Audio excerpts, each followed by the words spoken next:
Kia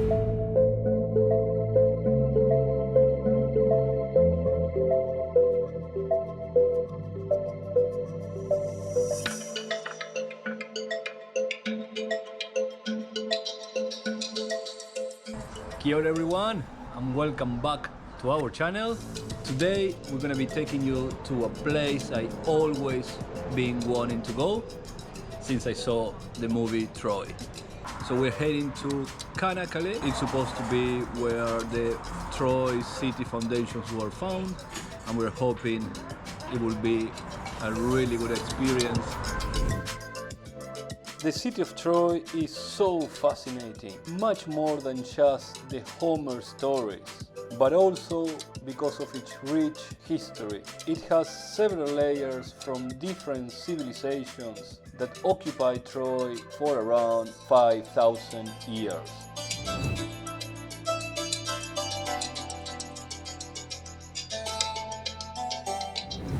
Well, it's time to head back to the road after a quick coffee stop with a sneaky sandwich and heading finally to Çanakkale. So let's see if expectations meets reality. Let's go. Super hot day. We got our car from 6. Really good agency. Never had any problems. Beautiful day over here. We're gonna put a couple of things back in the car. She's doing some work over there. We have one more hour to go. We're gonna be heading that way up there. Can't wait to get to Troy.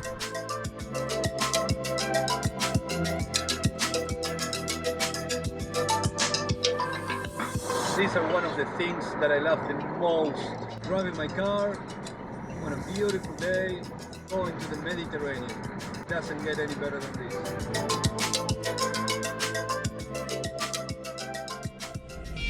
I've never really been the one who's worried.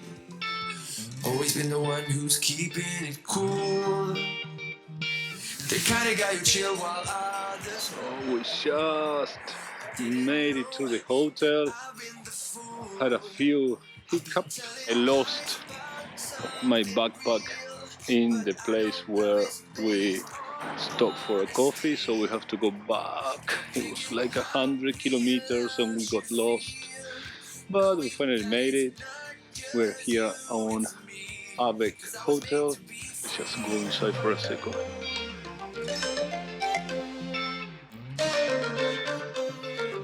Reception on the restaurant, and I'm gonna get a drink. Unreal group. It's a long, long day. What a beautiful view. Now we're gonna do a little bit of work, relax, have a cocktail, and plan the activity for tomorrow.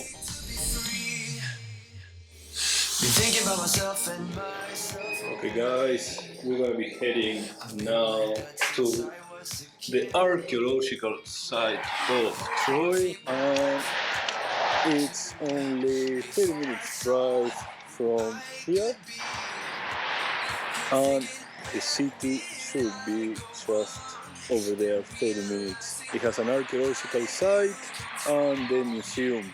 I'm pretty excited for today. It's my long-lasting dreams to get to the city of Troy. Not just you, it's me, 'cause I was made to be free. I am so excited to go to visit one of the most famous Asian cities. Okay, so we finally made it to Troy, and now we're gonna see how much is the entrance. I think we have to pay here, and then start exploring.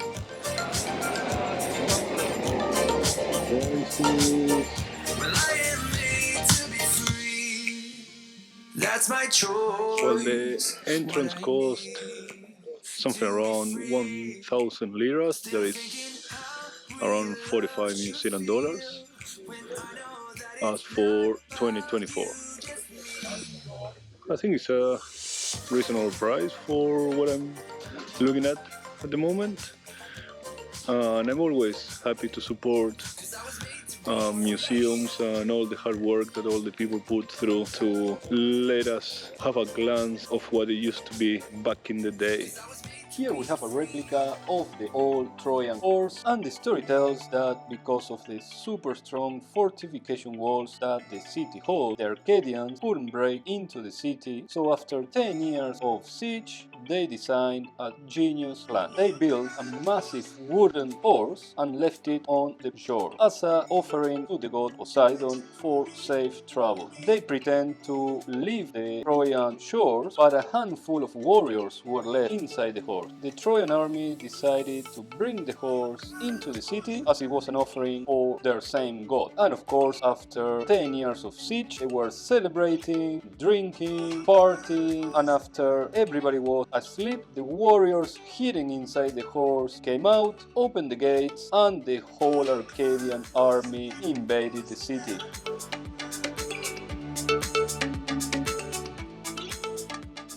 And here we have massive man-sized vessels, mainly used to store wine, grains, and olive oil. These vessels will have an oval shape, and that's for two reasons. The first one is because they will be buried in the ground, and the second one because it would be easier to transport through the water. Speaking of which, we can also see over here the ceramics or clay style water pipes used to transport water to the city, and we also have here the stone grinders. It is said that every household will have at least one stone grinder. They will take the grains of the vessels, put them on the stone grinder and grind it vigorously.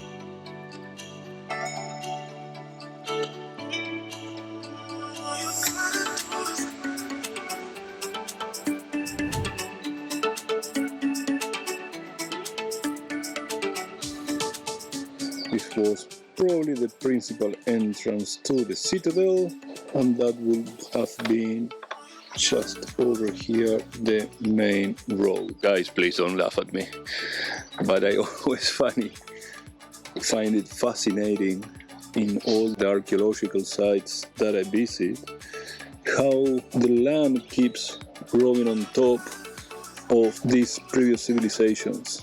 It's at least 5-6 meters tall, and I never could understand that. So if you guys know why or how, just please leave it in the comment below. It will be very interesting for me to learn.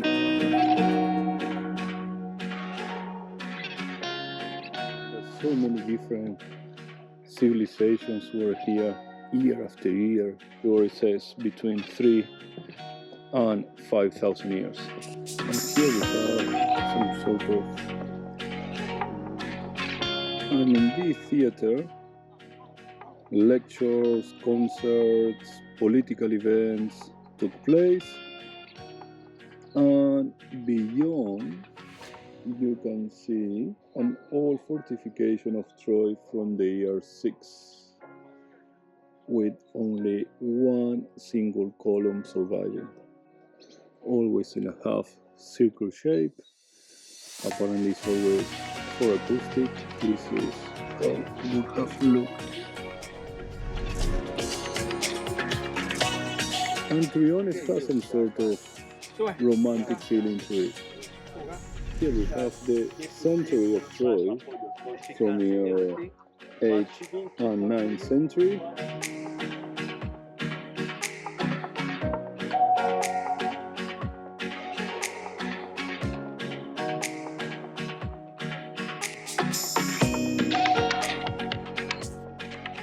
And from here you can look out over the fortification wall and the partially restored ramp of the Trojan to citadel.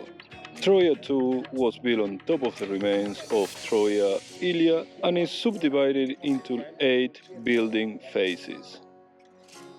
And over here we have the north-south trench you will be able to see the different levels from the history of the city. Just over there, you have the citadel fortifications of Troy II, the foundations of which reach down to bedrock.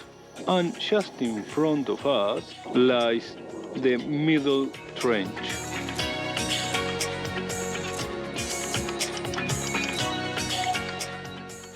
And from here you have a glimpse of the exterior of the citadel wall of Troy 2 and 3. The handmade and fire mavericks employed in the modern reconstruction served to protect the original crumbling, which was preserved to the height of 4 meters.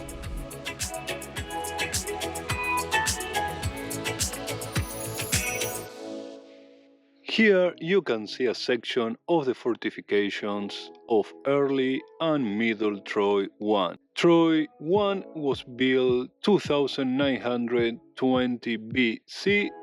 The slightly inward sloping fortification wall encloses a settlement that had a diameter of about 90 meters. Even though today it's not very sunny or very hot, I would definitely recommend to bring some water. I'd made that terrible mistake of not bringing my water, and there is no vending spots available, and I'm very thirsty.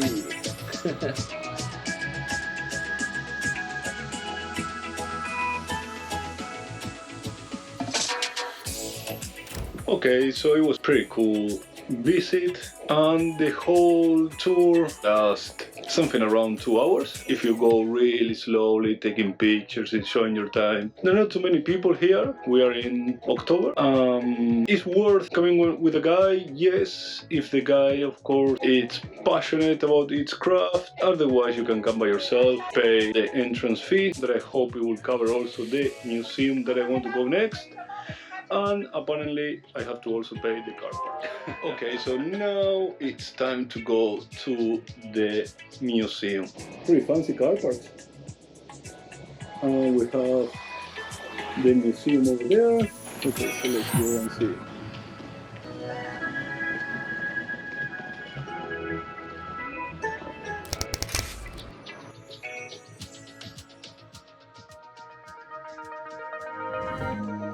And here we have some of the vessels we were talking about before. As you can see, they're pretty tall. This must be like 1.80 meters tall. And they have this kind of conical shape because they were buried in the ground, and apparently it was easier to transport through water.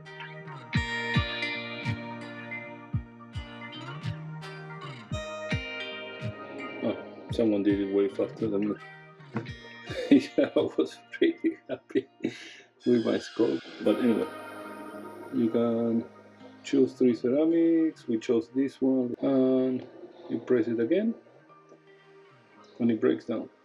And then, like show you before, you just go there and it's not okay. Well, I'm gonna stop embarrassing myself and keep going.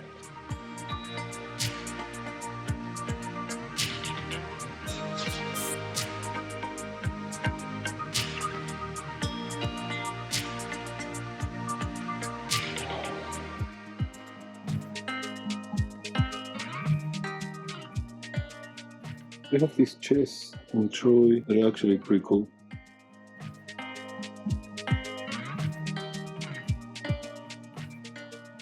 And looking at all these different coins, it came to me another question you guys can answer. Why all coins throughout history are round shaped? Look at these little ones. They're so fucking easy to lose. Oh, this one looks cool. Why are all coins round shaped? Why they're not triangle or like easy to put in the pocket, easy to take out? And the ice is there. So these sarcophagus was uncovered in a village nearby when the region was under Persian rule. Two sides of this sarcophagus are decorated with reliefs. The remains found inside the sarcophagus belong to a 25-year-old male who had either fallen off his horse or was injured during a battle. There were battles between the Persians and Greeks, and local families gave military support to the Persians. The long side of the sarcophagus features a hunting scene, which is divided into two by a leafless tree. On the left side, his image was chiseled away after the sarcophagus was finished and painted, possibly because of an offense committed by him against the family of the descendant. On the short side is a battle scene in which a man on a horse fights an injured man on the ground. The variation in their clothing suggests that this may have been a battle between Persians and Greeks. And here we have a little map of the region marking Troy, and down here will be our next stop. And here we have a brief explanation on how the ancient people will create their tools. It's actually quite interesting to watch.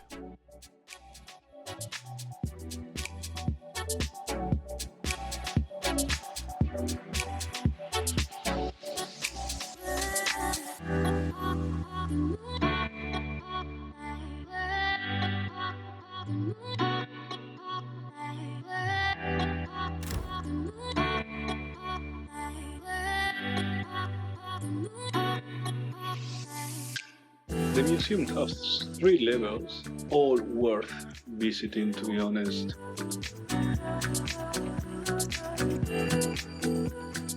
You will find these stands with the explanation of what they're saying. And here we have the representation of the Arcadians coming into shore, camping by the beach, and of course that would be the palace, fortification walls, the inner fortification walls, the village with their houses, and the gates.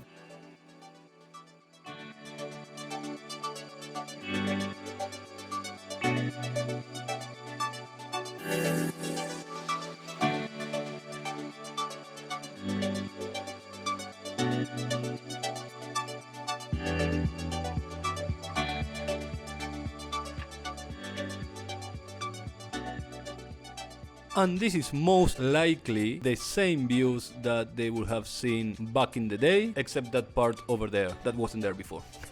But you have the water over there, and you could have seen the troops approaching. So if Troy was there, it would have been looking that way. I can't believe there are people living there, meters away from where the famous Trojan War happened. Okay guys, so that was the whole museum visit, and now I want to go and explore a little bit the town that I saw on a different blog, can't remember the name now, and they say that the town was really cool, had a nice place to stop and have a coffee.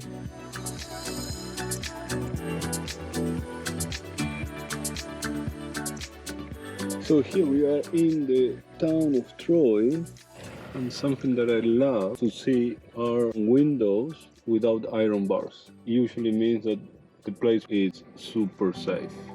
Okay, let's go to the Trojan Square. Odysseus, king of Ithaca. Actually, thanks to Homer, Troy has been a touristic center for millennia. Alexander, Sarpedon, son of Zeus, the leader of the Lycians, who came from Anatolia to protect Troy. Okay, let's go to get a coffee. So we decided to stop in this little cute cafe. It's called Ellis Cafe. It's his house slash cafe, I think. Seems to be very authentic, and he's very friendly. And I bought a little souvenir as well for my fridge. And here we have the little Trojan horse magnet. And I got one of these, and a coffee for around 270 liras, that is around $7 US.